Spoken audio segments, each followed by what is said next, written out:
Hello, guys. I have always believed that New Year season, Christmas season is very special. No matter whether you celebrate these holidays or not, it is always a transition to a new year. Something happens to the light, to the sun. It's always special for every human being. And I think it's very wise to dedicate this moment to deeper thoughts, to some things that you didn't have time to concentrate on, something truly important and valuable. And whenever I need something like that, I always visit Vlad Wexler's channel. And I always get something to think about and feel. So I'm really honored that in this magical season, he has joined the community of our channel for a truly fun interview. Welcome, Vlad. So lovely to be with you. One of my favorite wishes that I sometimes share with the closest people is your quote. You often say, be gentle to yourself, to your audience. And I think it's something that we desperately need in this challenging times. And today's interview will remind me something from my childhood. I don't know if you had that experience because you left the USSR really early, but people exchanged like anketas there. These are questionnaires, notebooks with questions. They may not be very serious, something like what's your favorite color or whom do you like, but it was a sign like of affection. And I hope that this interview will also illustrate our friendship and with our communities, global communities. So let's start with the first question, and it is a positive question. So what do you see as the biggest victory of 2024?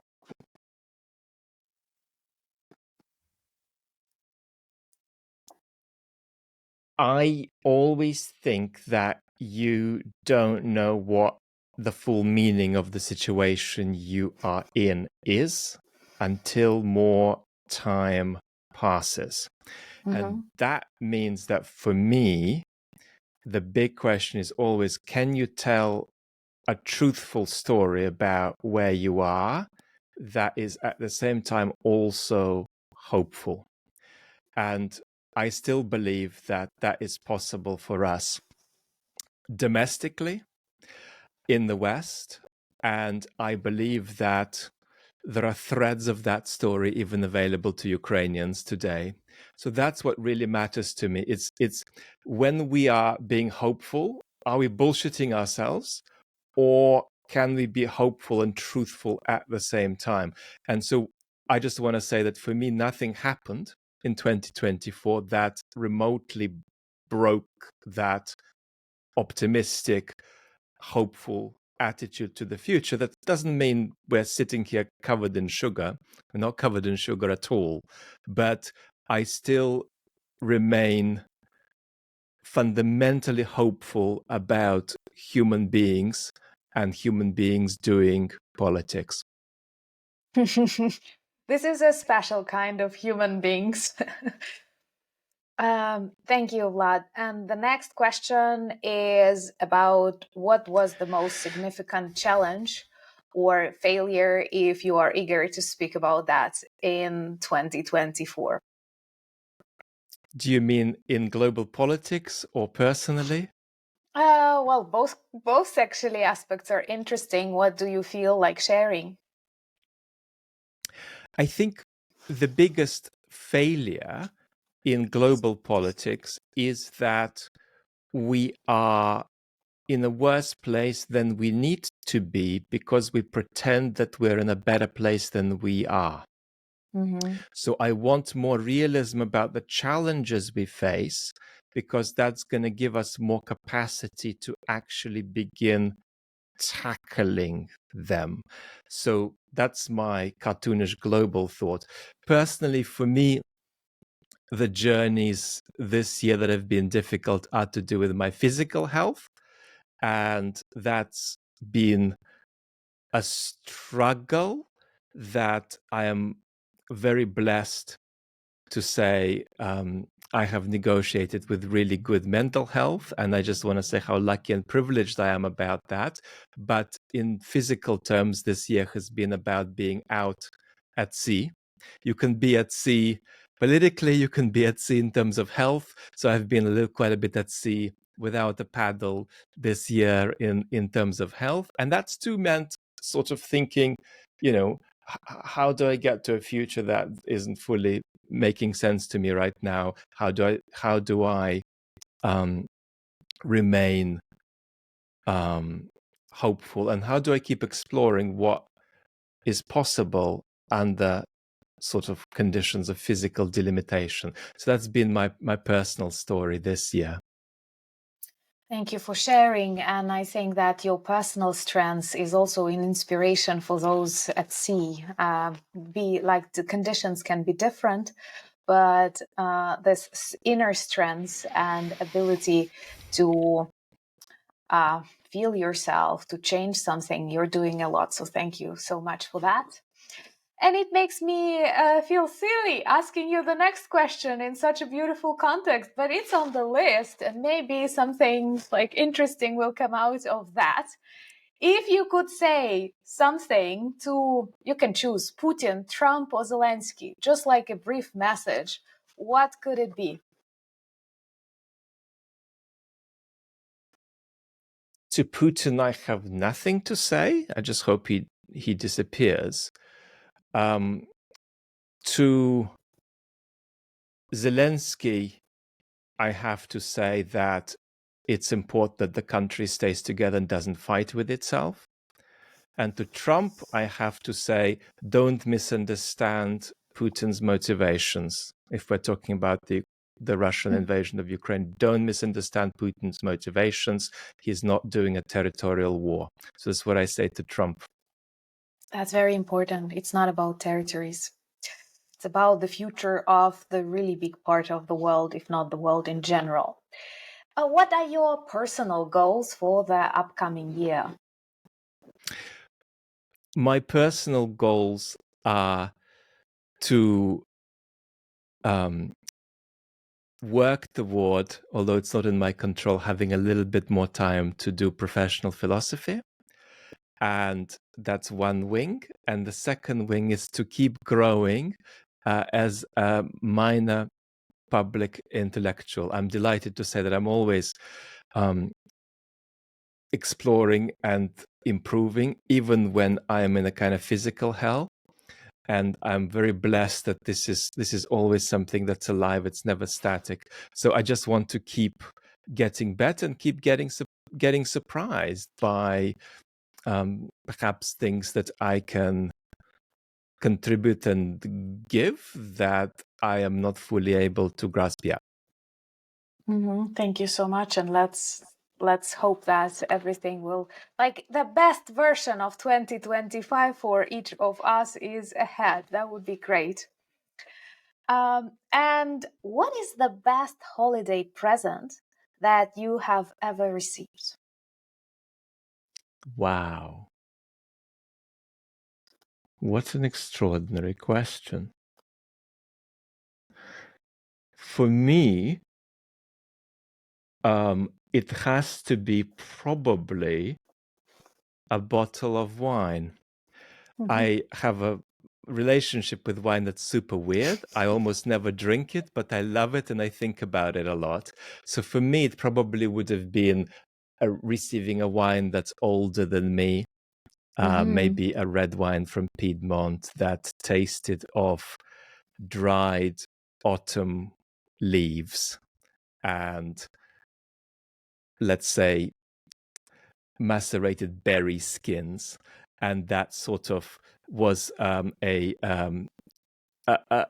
journey in history. There's nothing, in my opinion, in food or in drink that can allow you to travel through time like wine. So it'd probably be a bottle of wine. That is actually very beautiful, and I was trying to find a word because my English fails me here. But maybe, like, if you remember some Russian, because Ukrainian word resembles the istina, is the essence. What's the English for that? And they say like the essence is in wine. So when wine is in you, you actually get that essence. I think when Ukraine wins, I know how can we celebrate that together? Or you can have a separate wine channel, because you've beautifully described that kind of wine that can make a special present. Did not want to interrupt you. No, I'm waiting for your next question. Okay. So the next question is, if you would like to learn one Ukrainian word, what would you like me to teach you?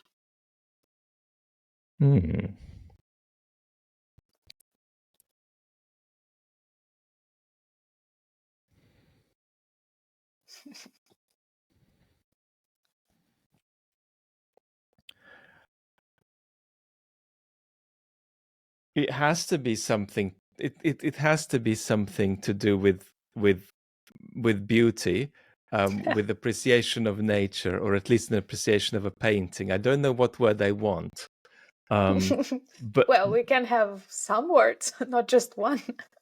yeah. So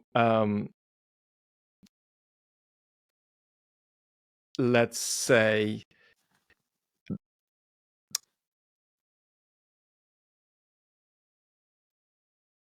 evocative and transportational. Teach me that. To find the meaning of these words. Okay. No, I won't fail. We Do can we need actually ChatGPT? We need ChatGPT. we can actually cut it off, because I do understand like the evocative, but it even in Ukrainian gives a complex equivalent that I do not commonly use, which would be spohadlivy. Spohadlivy. You sound very good in Ukrainian. And what was the second word? Transportational. Transportational. Okay. My English, it was very arrogant to tell. Do you want me to teach you Ukrainian when it seems I need to? I know what word I want.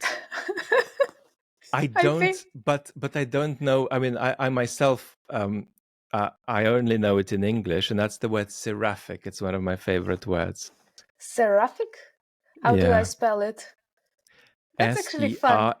Seraphic.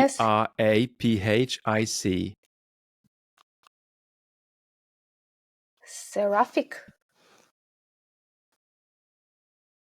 Serafichny, something like that. Oh, well, you are choosing. Okay, so that's basically seraphic, an international word. Beautiful in a way that suggests that someone is morally good and pure. I think it comes from this angelic thing. So in Ukrainian, the angel's name would be Seraphim, and perhaps that would be Seraphimichny or something like that. Seraphimichny, okay. Or we can simplify it for like a wider usage, and speaking about something angelic that might be at Christmas time, all this mysticism. So this would be Janholski, чи Janholska. We have gender, for example, angelic music would be Janholska muzyka. Janholska muzyka, okay. I have to say that your Ukrainian pronunciation is magnificent. Thank you very much. It sounds very seraphimic.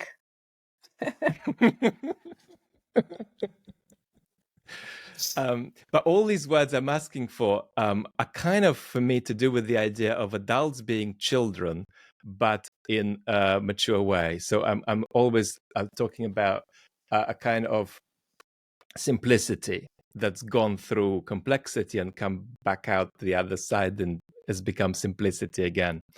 So sort of, the kind of childlikeness that's appropriate to grown-ups. And so all the words I asked are for me a little bit around that idea. And that's beautiful. There are some Ukrainian books from the 30s that are full of very beautiful vocabulary. And I remember reading them not at school, but later, like for the second time. And I was surprised how many beautiful words returned to my memory. They were not part of an active vocabulary, but I could understand their meaning. And it was like quite dramatic to discover that the majority of books back in the 30s, they were like that, and vocabulary was like that. And then an awful thing happened to the Ukrainian language in between the 30s and 50s, where lots of words disappeared from like vocabularies, and lots of works, same as these authors, were executed, and they went out of active Ukrainian vocabulary. And when I read the book from the 20s and then the book from the 70s, these are two very different books and two very different languages. And reading some of these novels, I kept underlining the words. I know them, I understand them, I feel them. How do you mechanics? Well, I know how you can. It can actually inspire me to create something similar with newer forms, because that's the essence of our language. It's not something that you invent just to reflect the new realities. It was the way language grew. And it's so painful to see how beautiful, how eloquent it was, how wine-like it was. And then you have this like sharp, very simple language. And I don't know if it's possible to return all of that words. It's not that like we have enough words. Language is very big, alive. It's actually 16th in the world in the number of speakers, not that little. But these jewels, they are gone. When we lose, when we've lost something beautiful, but we realize it with a delay, that is an experience that's a bit like an object dropping to the ground and smashing. Even though the loss hasn't happened in the moment, the realization of the loss is like, I don't have a very ugly bottle here, but like dropping it and it cracking, and it cracking on the floor. There's a kind of a moment that feels very somatic that we experience when we awake to aesthetic or cultural loss that we hadn't realized was there. There are, of course, moments when we awake to beauty we didn't realize was there, that's still there, and we didn't see but now realize is in front of us. That's different, magical too, as a moment. But yeah, it's like an object falling to the ground and cracking. There is a lovely tradition of English-speaking, well, not just English-speaking, but a lovely tradition of 20th century philosophers that today is represented by a woman called Elaine Scarry, who was a professor at Harvard, and then before her, Iris Murdoch, the novelist, and before Iris Murdoch, the philosopher Simone Weil. And these are really three women across the 20th century, from the early 20th century till today, who I think have done an enormous amount to keep that flag for beauty going, because we tend to lose it, especially in the English-speaking world. Like some of the things I've said to you sound kooky, sound crazy, sound a little bit weird. But And it's interesting that they sound weird, and I'm intentionally sounding weird because it's okay. But it is weird because we lose touch and become shy about especially appreciating beauty on a smaller scale. you're so right. And that's what happens on this very massive scale in Ukraine, when I think it's actually under-investigated, and that's not the topic that may actually gather lots of views, but how many people, apart from these dramatic, tragic events, actually rediscover losses, family losses, or cultural losses, and how many of them actually return them back. To some extent, that's an unusual process, that losing lots of things around, you actually return something that otherwise you would not return. You would not open that chest. You would not look in that archive. You would not think about, you would not understand some problems of your grandmother's life, Or why didn't you inherit something? Let's say the very same jewels or dresses or something. Where did it disappear? Why did it go to Siberia or else? Talking about this language and books, what book would you recommend right now? Well, given what we've spoken about, I want to recommend two books. One is, and they're both short. The first one is really, really short, and it is by Elaine Scarry, who I've just mentioned, and it's from about 20 years ago, and it's called On Beauty and Being Just. Mm-hmm. And it's a book that makes an argument that I don't share, but I still love it. The argument it makes is that there is a causal connection between symmetry in aesthetic beauty and just arrangements in society. She makes a very beautiful analogy between the two. So if you walk onto a square that's beautiful architecturally and you have feelings about it, you're going to be a better political citizen, that kind of thing. I don't necessarily share that, but I love the analogy, and it's a book that in a Proustian way wakes us up to small scale beauty. The second book I want to recommend is by a psychoanalyst and philosopher called Jonathan Lear, and it's a book that I think very much matters in the context of talking about Ukraine, even though it's got nothing to do with Ukraine. It's a book called Radical Hope.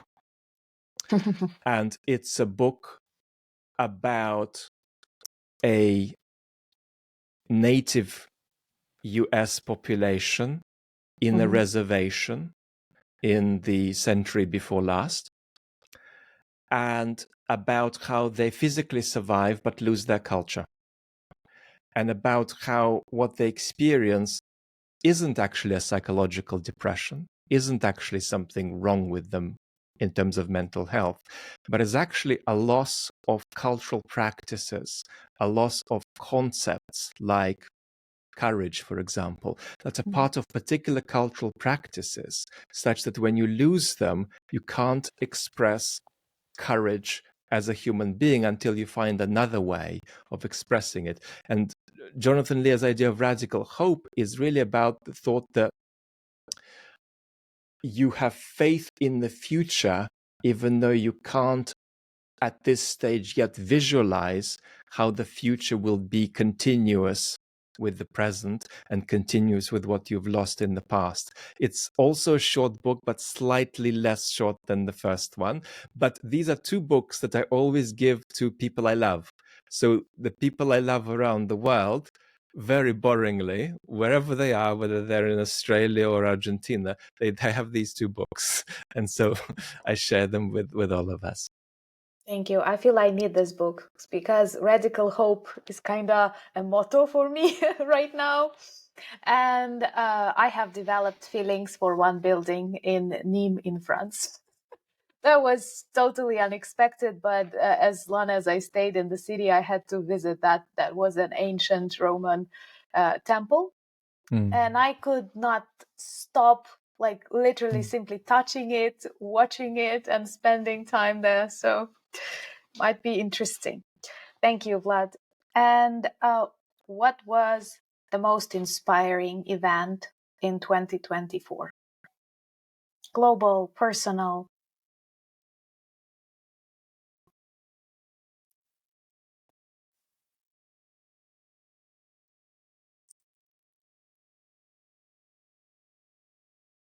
Personally, it's going to be boring. It's going to be listening to music in my head, listening to Beethoven's De Belle Variations a lot in my head. Globally, it's hard because so many of our trends are pointing down. The thing that has given me the most hope has been work, like books and discourse, that has responded to people who are giving up on politics by not dismissing them, but by engaging with what they feel and then trying to redirect it in a more constructive direction if it's destructively expressed. So things that have given me hope have been books and conversations that have helped us to empathize with people who have given up and may not even be making ideal choices politically. But it's been engagement that, rather than dismissing them, has understood that they're not out to just be unconstructive or even destructive, that they're also thirsty for something. And they're thirsty for more democracy or more oxygen as a citizen or more inclusion. And that we can take advantage of that thirstiness and reflect more of how we can use it in a positive direction. So these are all the kind of the emotions that matter when we talk about, democracy going not as rapidly down as it currently is. Yeah. Trying to fix the broken world. How do you think, what lessons from 2024 should we take into the next year?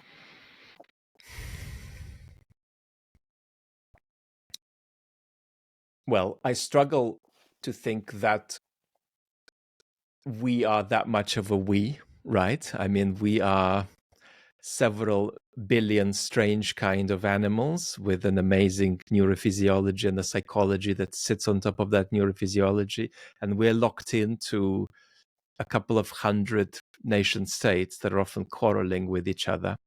And within these nation states, we're locked into little bubbles of mental and factual worlds that don't speak to each other. And that's in the best case if we live in relatively democratic places. So it's hard for me to talk about we, but I do believe in talking about we invitationally. So that also, I think, matters, not just saying we're going to describe a group of people and say that's a we. There's also such a thing as trying to inspire people into a we that is still in the process of forming, as long as you're not too naive about that. And of course, by this time, I've completely forgotten your question, so I need it again. My PhD work was on actually creating this we atmosphere in fiction. How to create this kind of conversation trans-century and so on. The author's present or the reader's presence in the book. So the question was, what this inclusive we, what lessons can we take from 2024? Lessons.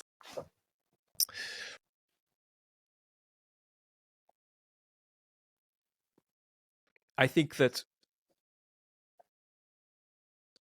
the first lesson is that we have got to find a way to get better at talking to each other through disagreement. I don't mean Ukrainians talking with Putin. I mean citizens inside a single country talking to each other.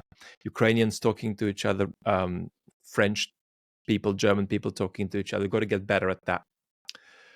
And we've got to, and this is something we can learn from Ukraine, we've got to get better at invoking the values of patriotism and solidarity in a constructive way.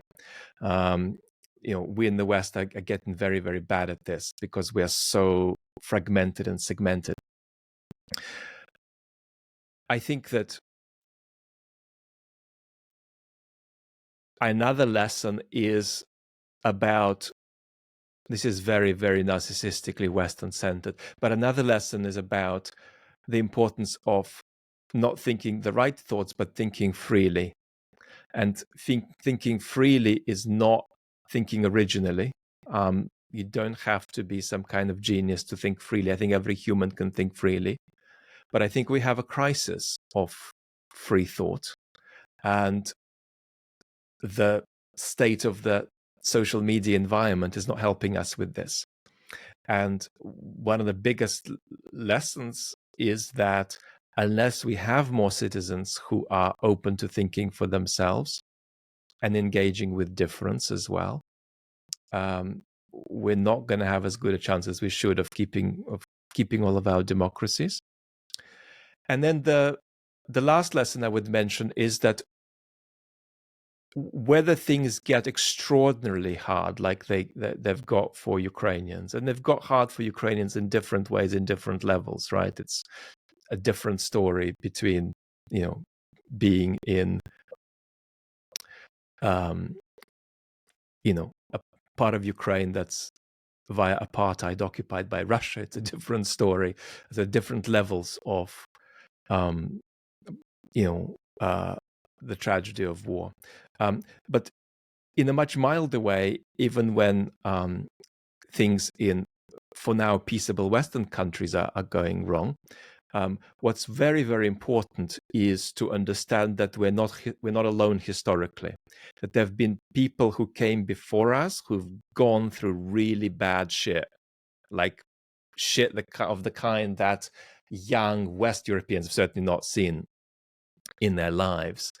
And that teaches us an enormous amount about the capacity of human beings to retain hope, the capacity of human beings to be resilient. And what is so striking is how recently human beings have gone through different kinds of hell and made it, had families, lived.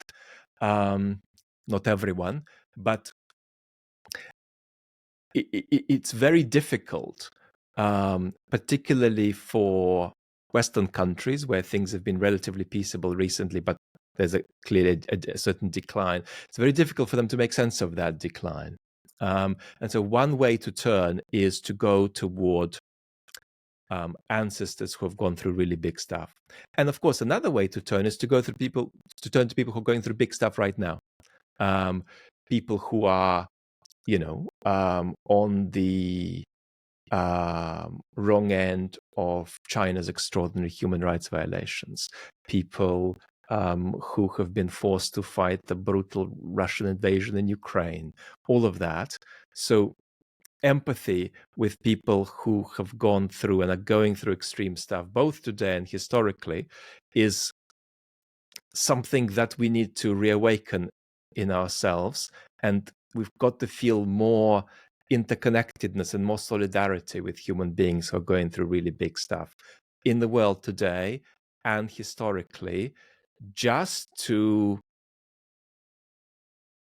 not freak out about the difficulties that might be happening in our own political lives. Thank you. That's beautiful. And perhaps the final question: what are your hopes for 2025?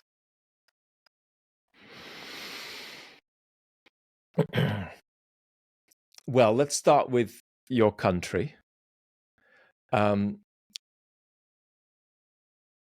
My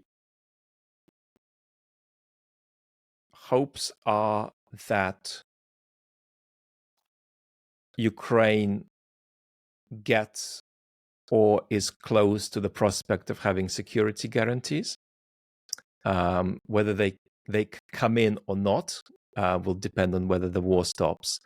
But one big hope for Ukraine is security guarantees, which I separate from more support from the West or sustained support from the West, because I believe Ukraine needs security guarantees, even though it would take quite a lot of imagination to make that possible, but it's doable.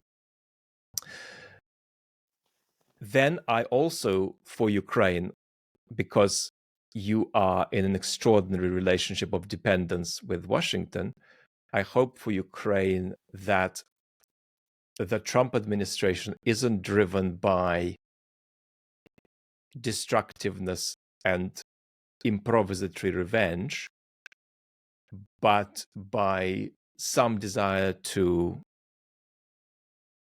leave a sustained legacy. And that means understanding that a really bad outcome for Ukraine is going to hurt the US administration, is going to undermine the position of Donald Trump for the years to come. So these are a couple of hopes for Ukraine. So you see, these are hopes about security, survival, peace or not peace. They're not yet hopes for justice. Hopes for justice are if they're there for 5-10 years from now. So beyond that, I could have some more demanding and less realistic hopes, but these are the kind of the cold, hard, realistic hopes. And then I think that for the world, I want a little bit more progress around the tension between the climate crisis and the fact that democratic citizens don't want to do anything about it. And I want from Europe a greater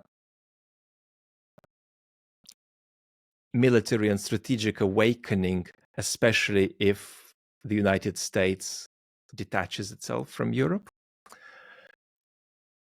On the global stage, I also hope for the United States that there's an appreciation in the Trump administration that even if they don't want and might even want to break the whatever is left, and they're just fragments now, frankly, of the post-1989 global order, that they still pragmatically realize that America is stronger if it doesn't fall out with its European allies. So we have that question mark, and the answer to which will impact Ukraine quite a bit. How far will the Trump administration understand that the US is weaker without Europe? A US that just focuses on China without Europe being in that picture, vis-a-vis Russia or China, that's a weaker United States. We need to see whether the administration will be constructive enough to appreciate that. And I, above all, hope for some very modest understanding and discourse about regenerating democracy. I don't think that democratic decline in the West can be reversed, but regenerating democracy is important because without it, nothing can be done. Your country is dependent on the survival of Western democracy over the next 5 years. The climate crisis is dependent on functional democracies being able to pass policies and so on. So that's a little bit of my political hope, I suppose. Thank you so much. And you are actually doing a lot with your videos, with the conversations you hold with us to make these hopes realistic, pragmatic hopes. Let's believe that it is possible because, like you've mentioned, radical hope did not hurt anybody, especially in such dark times. Thank you so much, Vlad. You're precious, and I'm really grateful that despite all this really tough moments, we have our communities, we have these people on YouTube, and in this healthy discourse that can actually change and save the world. I'm grateful to you and proud of you. Thank you.